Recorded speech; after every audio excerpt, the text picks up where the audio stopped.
Gold, trusted gold buyers. మీరు తాకట్టు పెట్టిన బంగారాన్ని విడిపించి ఈ రోజు ఉన్న మార్కెట్ ధరకు కొనబడను.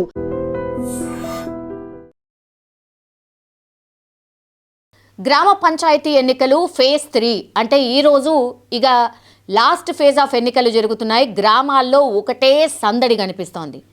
నిజం చెప్పాలంటే కూడా సందడి అని ఎందుకు అంటున్నా అంటే మీరు చూడండి, చాలామంది కూడా హైదరాబాద్లో ఉన్నటువంటి ఓటర్లు ఎవరైతే ఉన్నారో ఖచ్చితంగా ఓటు వేయడానికి ఇక్కడి నుంచి పోతున్నారు. అందుకే అసలు నిజంగా అంటే అసెంబ్లీ ఎన్నికల్లో కూడా గింత క్యూరియాసిటీ లేదు, అట్లాగే గిన్ని డబ్బులు కూడా ఖర్చు కాలేవట.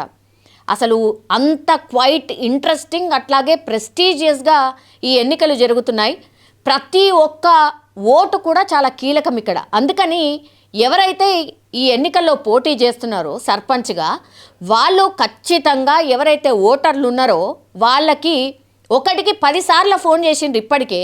అట్లాగే ఈరోజు చివరి విడత కదా, అందుకని ఒక 2 రోజుల ముందు నుంచి ప్రతి ఒక్క ఓటర్కి ఫోన్ చేయడం, నీకు ఖర్చులు కూడా మేమే ఇస్తాం, తర్వాత ఇక్కడికి వచ్చినాక ఓటేసినాక కూడా మీకే ఇస్తాం అనేటువంటిది కూడా ఖచ్చితంగా చెప్పి మరీ రప్పించుకుంటున్నారు. సో ఇట్లా ఇంత ఇంట్రెస్టింగ్గా జరుగుతున్నాయి. ఈరోజు చివరి విడత కాబట్టి 4157 గ్రామ పంచాయతీలకు కానీ ఈరోజు ఎన్నికలు జరుగుతున్నాయి. ఆల్రెడీ పోలింగ్ స్టార్ట్ అయింది, 7 గంటలకు స్టార్ట్ అయింది, 2 గంటల వరకే పోలింగ్ జరగబోతోంది. ఇప్పటికే 21% పోలింగ్ నమోదైంది. అండ్ 53 లక్షల ఓటర్లు ఓవరాల్గా తమ ఓటు హక్కుని వినియోగించుకోబోతున్నారు. మొన్న కూడా మనకు తెలుసు ఫస్ట్ అండ్ సెకండ్ ఫేజ్లో కూడా అక్కడక్కడ చెదురుమదురు సంఘటనలు జరిగాయి. కొన్ని చోట్ల ఉద్రిక్త వాతావరణం కూడా చోటు చేసుకుంది, తలలు కూడా పగిలినాయి కొంతమందికి. ఇక ఈరోజు కూడా వికారాబాద్ జిల్లాలో ఒక ప్లేస్లో కొంత ఉద్రిక్త వాతావరణం ఉండడంతో పోలీసులు ఎంట్రీ ఇచ్చారు, అందరినీ కూడా చెదరగొట్టే ప్రయత్నం చేశారు. ఇట్లాంటివి కూడా కొన్ని అయితే చేతబళ్ళు చేసిన సందర్భం కూడా ఉంది. ఇప్పటికే ఎవరైతే గ్రామ పంచాయతీలో సర్పంచ్గా పోటీ చేస్తున్నారో వాళ్ళు తెల్లవారి అంటే ఈరోజు ఓటింగ్ అనుకోండి, తెల్లవారి లేచి చూసేసరికి ఆవాలు మిరపకాయలు ఇట్లాంటివన్నీ కూడా చేతబడి చేసి ఆ డోర్ ముంగట ఉన్నట్టుగా చూసేసరికి ఒకసారి కంగు తిన్న పరిస్థితి. అంటే ఇది ఎందుకు చెప్తున్నా అంటే సర్పంచ్ ఎన్నికల్ని ఎంత ప్రతిష్టాత్మకంగా తీసుకున్నారు, ఎంత సీరియస్గా తీసుకున్నారు అనే దానికి నిదర్శనం అన్నట్టు.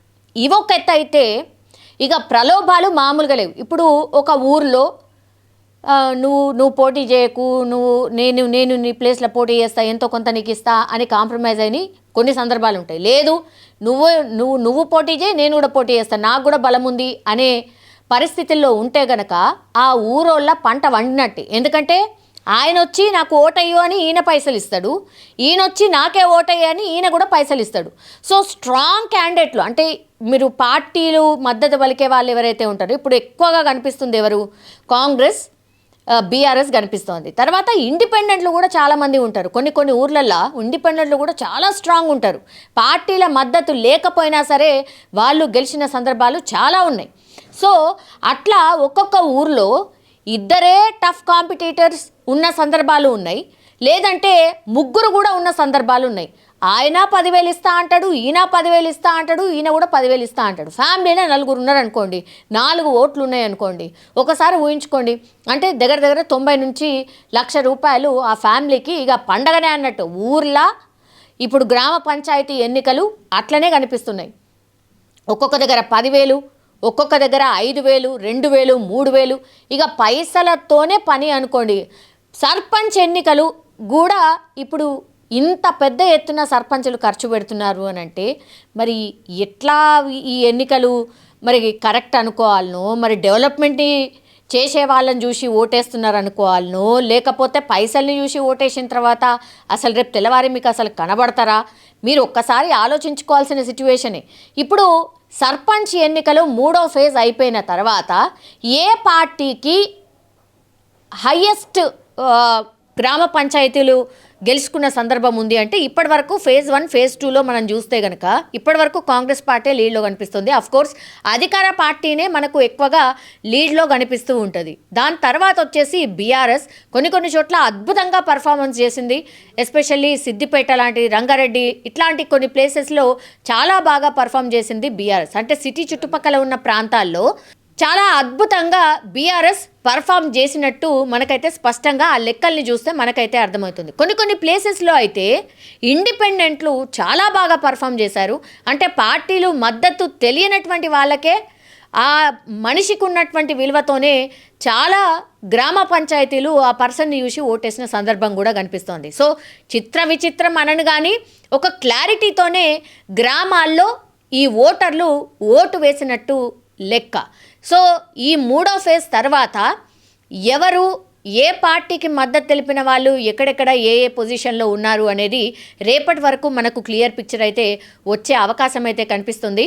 53 లక్షల ఓటర్లు ఈరోజు ఒక్కరోజే ఓటు వేయబోతున్నారు. అందులో మీరు తీసుకోండి, ఒకవేళ 80% అనుకోండి, దగ్గర 40 లక్షల మంది 4157 గ్రామ పంచాయతీలకు గాను ఈరోజు తమ ఓటు హక్కును వినియోగించుకునే అవకాశం అయితే కనిపిస్తోంది. సో ఇప్పుడు తెలంగాణలో గ్రామ పంచాయతీ ఎన్నికల్లో చివరి దశ పోలింగ్ జరుగుతోంది కాబట్టి ఇక ఎన్నికలు అయిపోతాయి కాబట్టి ఒక్కో గ్రామంలో ఓటర్లని ప్రలోభ పెట్టే ప్రయత్నం అయితే ఒకటి జరుగుతోంది. బహుశా ఈ లెక్కలు ఏవైతే ఉన్నాయో, ఈ డబ్బులు ఏవైతే ఉన్నాయో ఎమ్మెల్యే ఎలక్షన్లో కూడా ఇంత కురిపించలేదు. అంటే ఎమ్మెల్యేల క్యాండిడేట్లు కూడా ఇవ్వలేదన్నమాట. సో హైదరాబాద్ శివార్లోని శంకరపల్లి మండలం గ్రామంలో సర్పంచ్ ఎలక్షన్స్ ఇప్పుడు జరుగుతున్నాయి కాబట్టి 3 ప్రధాన పార్టీలు అభ్యర్థులు పోటాపోటీగా ఇప్పుడు ఓటర్లని మచ్చిక చేసే ప్రయత్నం చేస్తూ ఉన్నారు. అక్కడ 6,000 కోట్లు ఆల్రెడీ చేతులు మారినాయి అని అంటే మీరు ఊహించగలుగుతారా? శంకరపల్లి గ్రామ పంచాయతీ ఎన్నికలు ఇప్పుడు జరుగుతున్నాయి, అంటే ఈరోజు జరుగుతున్నాయి. సో సర్పంచ్గా పోటీ చేస్తున్న అభ్యర్థులు ఎవరైతే ఉన్నారో భూములు అమ్ముకొని మరి కోట్లలో ఖర్చు చేస్తున్నారు. ఓటుకి 55,000, ఒక్క ఓటుకి 55,000 ఇస్తున్నారు. ఓ పార్టీకి చెందిన అభ్యర్థి అయితే 40,000 ఇస్తున్నారు. సో తనకంటే నేనెందుకు తక్కువ అవుతా అని ఇంకో అభ్యర్థి 50,000 ఒక్కొక్క ఓటుకి పంచిండు అని అంటే ఒక్కసారి ఇమాజిన్ చేసుకోండి. శంకరపల్లి ఇక ఆ గ్రామంలో రిచెస్ట్ ఓటర్లు అన్నట్టు. సో వీరిద్దరూ ఇస్తున్నారు కదా, నేనేం తక్కువ తిన్నానా అని ఇప్పుడు 3వ క్యాండిడేట్ ఎవరైతే ఉన్నారో ఒక్కో ఓటుకి 55,000 పంచుతున్నాడు. అంటే ఈ ఒక్కొక్క ఓటుకి ప్రతి ఒక్క క్యాండిడేట్ 3 కాంపిటీషన్లో ఉంటే 55,000 ఒక్కోళ్ళు ఇస్తున్నారు, 40,000 ఒక్కోళ్ళు ఇస్తున్నారు, ఇంకొక ఆయన 50,000 ఇస్తున్నాడు. సో ఊహించుకోండి, అంటే ఒక్క ఓటర్కి ఆ గ్రామంలో 1,50,000 మినిమం వస్తాయి అన్నట్టు. ఇక పటాన్ చెరువులో అయితే ఒక సర్పంచ్ అభ్యర్థి ఏకంగా ఇప్పటివరకు 17 కోట్లు ఖర్చు పెట్టిండట. గ్రామాల్లో ఓటుకి 1000 నుంచి 5,000 పంచిండట. సో డబ్బులతో పాటుగా ఆయన ఇంకేం చేసిండంటే మందు, చీరలు, గిఫ్ట్లు ఇవన్నీ కూడా ఇచ్చిండన్నట్టు ఓటర్లకు. సో ఎవరైతే 17 కోట్ల రూపాయలు ఎవరైతే ఖర్చు పెట్టిండో ఆ క్యాండిడేటు అసలు ఎంత ప్రతిష్టాత్మకంగా తీసుకున్నాడో మీరు అర్థం చేసుకోవచ్చు. ఇక కొన్ని గ్రామాల్లో అయితే ఉంగరం గుర్తు అభ్యర్థులు ఏకంగా ఏం చేసిండ్రు, వెండి ఉంగరాలు కూడా వంచిండ్రు. సో హైదరాబాద్ నుంచి ఓటు వేయడానికి గ్రామాలకు వెళ్ళే వాళ్ళు ఎవరైతే ఉంటారో వారి దారి ఖర్చులు అభ్యర్థులే ఇస్తున్నారు.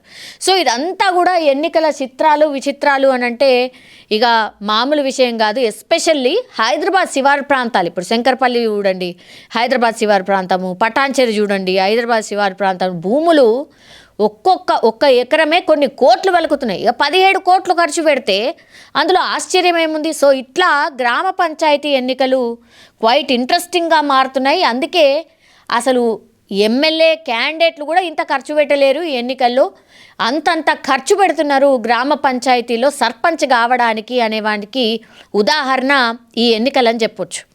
మాదారం గ్రామం పరిగి మండలం మరియు పరిగి నియోజకవర్గంలో మా కాంగ్రెస్ పార్టీ నాయకుడు మరియు వార్డు సభ్యుడిగా ఇప్పుడు ఎన్నికల్లో బరిలో ఉన్నటువంటి సాయిరామ్ను తీవ్రంగా బీఆర్ఎస్ కార్యకర్తలు నాయకులు కొట్టడం జరిగింది. ఆయనకు రక్తం కూడా కారుతుంది.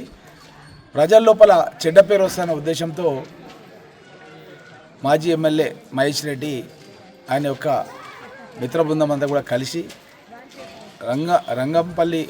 రంగాపూర్ గ్రామానికి విచ్చేసి అక్కడ కాంగ్రెస్ పార్టీ నాయకులే దౌర్జన్యం చేస్తున్నారని చెప్పి తప్పుడు మాటలు పడుతున్నారు. అది ఎవరు కూడా నమ్మడం లేదు. ఎందుకంటే మొత్తం కూడా వీడియో రికార్డింగ్ అయిపోయింది. అక్కడ ఎవరిని కొట్టిండ్రు, ఎవరికి రక్తాలు గారినాయి, అన్నీ వీడియో రికార్డింగ్ అయిపోయింది. ఆ వీడియో రికార్డింగ్ అయిన దాని ప్రకారం తదుపరి చర్యలు పోలీసులు కానీ ఇంకోరు కానీ ఏం తీసుకోవాలో వాళ్ళు చర్యలు తీసుకుంటారు. ప్రజలు ఎవరు కూడా నమ్మే పరిస్థితి లేరు. వాళ్ళు ఓడిపోతున్నామన్న దాంతోన ఏదో విధంగా ప్రజల్లో ఒక సింపతి రావాలన్న ఉద్దేశంతోనే ఇలాంటి కార్యక్రమం చేస్తున్నారు. చోరు ఉల్టా కొత్తవాళ్ళకు దాటే అంటారు. ఈ విధంగా ఉంది వాళ్ళ వ్యవహారం. ప్రజలందరూ కూడా గమనించాలి. నా మనవి మీ రామ్మోహన్ రెడ్డి పరిగి ఎమ్మెల్యే క్యాండిడేట్ని అక్కడ మరి గెలవలేని పరిస్థితిలో ఉన్నారని కాంగ్రెస్ దౌర్జన్యంగా మరి ఈయన ఒక క్యాండిడేట్ కాబట్టి క్యాండిడేట్ తప్పకుండా బూత్లోకి పోతాడు. మరి వాళ్ళందరూ కూడా ఏజెంట్ మీద దౌర్జన్యం చేయడానికి పోయినరని తెలిసి లోపలికి పోతే అక్కడ ఈయన మీద దాడి చేసి విపరీతంగా కొట్టడం వల్ల ఆయన స్పృహ తప్పి కింద పడిపోయింది. ఇప్పుడే మరి గవర్నమెంట్ హాస్పిటల్ కూడా తీసుకొచ్చింది పరిగికి. మరి ఆయన బీపీ కూడా చాలా ఎక్కువ ఉన్నది కాబట్టి ఆయన మాట్లాడలేని పరిస్థితిలో ఉన్నాడు. మరి వెంబడే ఆయనను హైదరాబాద్ కూడా మరి గవర్నమెంట్ డాక్టర్ కూడా హైదరాబాద్కు రెఫర్ కూడా చేయడం జరిగింది. కాబట్టి ఈ రకంగా కాంగ్రెస్ పార్టీ అధికారంలోకి వచ్చిన తర్వాత దౌర్జన్యాలు చేయడం, ఎన్నికల్లో ఏదో గెలవాలనే ఉద్దేశంతో ఇక్కడ మాదారంలో కానీ ఇప్పుడే తెలిసిన కాలపూర్లో కానీ ఇవన్నీ కూడా దౌర్జన్యం చేసుకుంటూ వాళ్ళు మనుషులను భయభ్రాంతులు చేయడం, పోలీసులు కూడా వారికి సహకరించడం నిజంగా కూడా బాధాకరం. ప్రజాస్వామ్యంలో గెలుపు అనేది ప్రజలు నిర్ణయిస్తారు కాబట్టి ఇప్పటికైనా మీరు దయచేసి అధికారులు కానీ పోలీసులు కానీ మరి నిష్పక్షాతంగా ఎన్నికలు జరిగే విధంగా చర్యలు తీసుకోవాలని మీ అందరికీ విజ్ఞప్తి చేస్తున్నాను. నిజంగా ప్రస్తుతం ఉన్నటువంటి సమాజం దేనికి ప్రయారిటీ ఇస్తుంది? ఆర్థిక సంబంధాల చుట్టూ మాత్రమే తిరుగుతోంది. మళ్ళీ ఎన్నికలు అనగానే చాలా విరక్తి కలుగుతాను. మంచి అనిపిస్తుంది కదా, లేడీస్ కూడా ఛాలెంజింగ్ జాబ్స్ చేసినప్పుడు చాలా బాగుంటది. ట్రాఫిక్ అసిస్టెంట్స్ గా నియమించిన ట్రాన్స్జెండర్స్ అందరితో సాల్యూట్ చేయించుకుంటున్నారు. ఫుడ్ డెలివరీ ఇవ్వటానికి వెళ్ళినటువంటి డెలివరీ బాయ్ అనిల్ పై కళ్ళ ముందు